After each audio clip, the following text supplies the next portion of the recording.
Plumas is a small village with a population of around 280 people. It is a rural farming community located in the Central Plains region of Manitoba. Efforts to raise money for a covered-in skating rink began in the early 1950s. Marshland was acquired and flax crops taken off. Other means of raising money were bingos, a car raffle, and private donations. Many dedicated citizens turned out to work on the project through the years until its completion. The old agricultural building was sold and the new structure placed on the same site. Construction was started in late 1958. One carpenter was hired, the rest of the labor was voluntary, with 55 men working on one occasion when the rafters were raised. Cost of the building was $19,500. The official opening was held in the evening of January 16, 1959. The ribbon was cut by the late J.G. McDougall, the community's oldest sportsman. Over 500 people braved the frigid weather to witness the ceremonies. The fate of our upstairs waiting room and dressing room. And we see most of the tiles are starting to give away, kind of falling apart. It gets a little bit worse as you get over that way too. I think at one time there's just get from old moisture and stuff that's going on here. Doesn't get used a lot because of that, because it's honestly very very cold and a little tough to work with. It's hard on the feet. One time it was used a lot up here, and this is kind of the dressing room. People would come up here with their coffee and sit and watch from upstairs. But even you can see the glasses are starting to get, the panes, the seals have gone on them, starting to get a little cloudy. A couple of broken ones, one over here, and it would be nice to have that changed. Put new glass in there, maybe put some plexiglass or put a plexiglass type. There's two things that would be a little bit more energy efficient, and you wouldn't have to worry about looking through the screen that's out there right now, which is the old chicken mesh that's been here for the last 50 years probably. So yeah, that's the upstairs of the old farm. Bathrooms we have here. This is the men's bathroom. We're having some problems here. The floor, through some leaking through the toilet over the years and some moisture from underneath, the floor joists are actually kind of rotten, and I shouldn't really be standing here. I know we were getting a lot of septic kind of fumes coming through here too, so I think we've got some rotten pipes down underneath. So the last couple of seasons we've just been using the next bathroom beside, which is the ladies' bathroom, kind of making it an all-in-one. But basically we would like to come in here, take out the wall, take out the flooring, or redo the flooring and put all new plumbing in through here.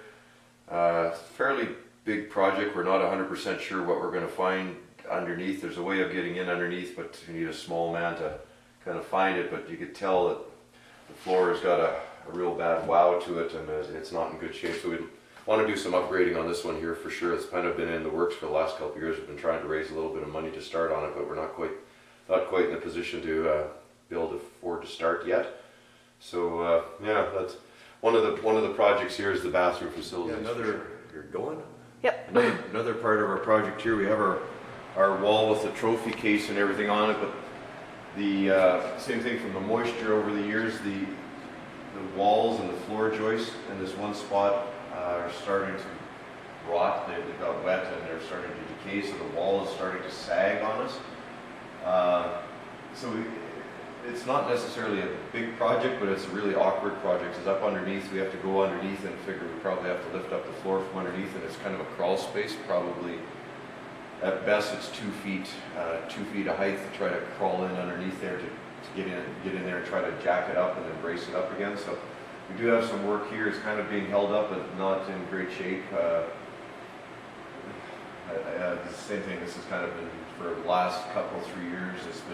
Hasn't got any worse, but definitely not the most stable piece of structure we have in this building, that's for sure. So we have a little bit of a project here. Probably not a huge amount of money involved in this one compared to like the bathroom, but something to sure make it look better and make it a lot safer situation for everybody here too.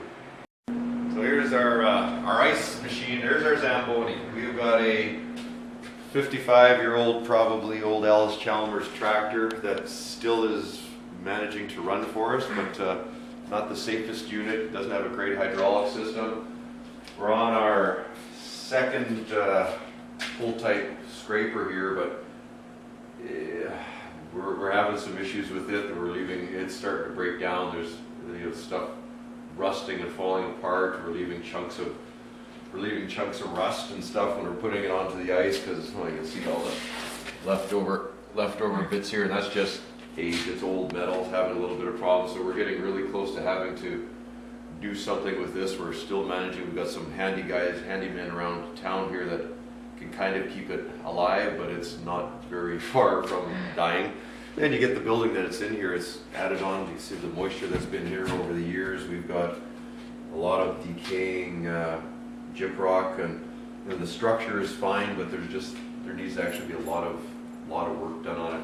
Our old doorway, even the old doorway in the back here, got a few peepholes through it. Not really greatly insulated. It was at one time, but to me it's a small structure, and it's kind of been broken into a couple times, and it's been ran into a couple times, so it's just kind of, we're trying to make it work as it is, but not much life left in this one either. Just a matter of trying to do a few little things here to keep the place going, but also try to do it in a somewhat energy efficient sort of manner to kind of keep our costs down. Right now our building here is being ran by volunteers.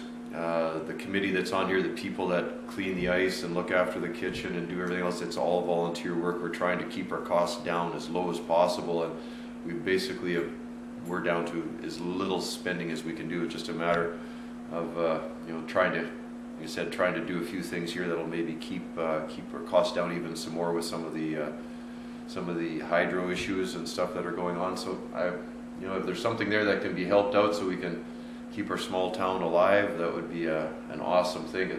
Anybody who's grown up and has spent time in rinks like these as a kid and as an adult with your kids or your grandkids know how important that is for for being socially active and having your kids learn how to interact and be a team player. I think it's a huge thing. As a small town, it's maybe even more so important than in the big towns, because that's kind of one of the few things we have to do here is kind of work in a place and mess around in a place like this, and kind of that's where your friends are from. That's where you kind of learn to grow up, and there's something there that can be made to be a better facility. We're sure hoping that we can maybe get a little hand by somebody outside of our town too. So anyways, thanks.